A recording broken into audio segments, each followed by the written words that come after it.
Pierre, bonjour Nano, bonjour à tous. Alors Nano, qu'en est-il des puces électroniques? Je suis actuellement dans une puce qui contient des millions de transistors nanométriques. Mais cette puce est à l'échelle du millimètre.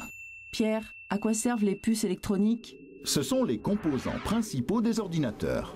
Plus les transistors sont petits, plus les systèmes sont puissants.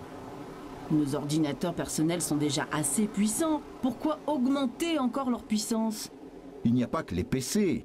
Les ordinateurs servent aussi à la transmission par satellite pour la météo ou la sécurité dans les avions, par exemple. La puce peut aussi protéger, guider, informer. Oui, mais aussi surveiller, espionner, prendre en filature. C'est pour cela qu'il existe des autorités. Il faut réglementer l'usage des RFID, par exemple.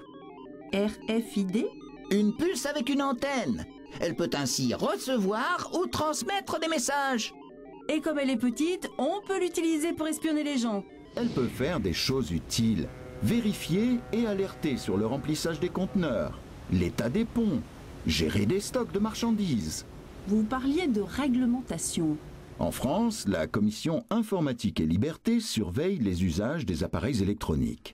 Ensuite, le Parlement légifère pour dire ce qui est licite ou non. Toujours plus de réglementation. Il faut des codes pour que ce qui est nouveau s'inscrive bien dans nos vies. Personne ne considère le code de la route comme une atteinte aux libertés.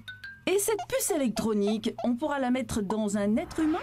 Eh bien, si les médecins et les chirurgiens le proposent, et si les patients le veulent, nous sommes à leur service. Et elle pourra transformer en surhomme des gens qui ne sont pas malades. L'immortalité, le téléchargement du cerveau dans l'ordinateur et vice-versa, c'est de la science-fiction. Mais la médecine progresse. Bien sûr, la miniaturisation pourra aider les aveugles à voir de nouveau, ou faire des appareils très discrets pour les malentendants.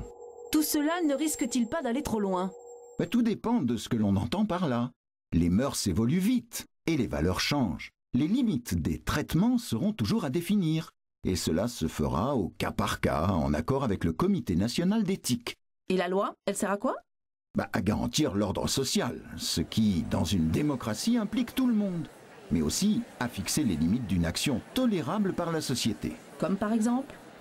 Est-ce une bonne chose d'utiliser l'électronique pour surveiller les personnes atteintes de la maladie d'Alzheimer? Ou d'utiliser des implants sur les enfants? Ou sur les prisonniers?